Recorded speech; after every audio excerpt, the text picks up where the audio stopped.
Dala yung simbahan bukas. Nagkaprint yung bukas. Ikutin natin sa clip yung Santana kahit na hindi bukas. Ito lang tayo palabas.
Good day mga kapatid. Dito tayo sa may Toledo, sa may Santa Ana. Saka sa tabi niya, nakikita nyo yung labyrinth. Para siyang maze.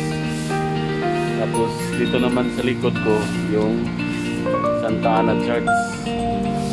Ang Santa Ana Church ay pagmamayari ng isang Pinoy. At saka nakapag sa loob maraming mga relics o mga memorabilia na sa mga santos. Kaya lang sa ngayon hindi pa nila binuksan. Dito lang sa labas muna tayo, hindi pa tayo makapasok doon. Samahan niyo ako mga kapatid. Salamat.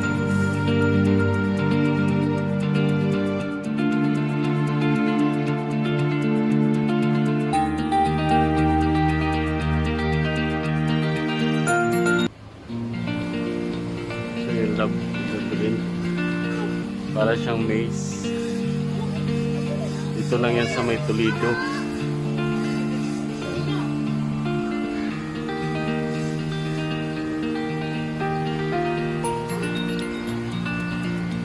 Mula dito sa bungad hanggang makarating sa dulo o sa gitna, pwede matapos po yung rosary.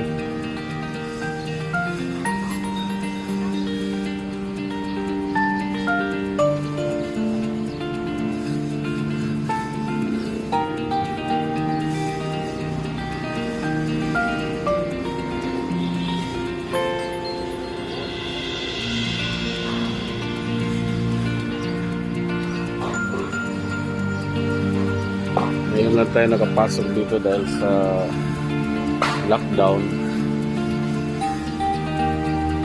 Ang labyrinth na to, dito matagpuan sa may Toledo City, Cebu.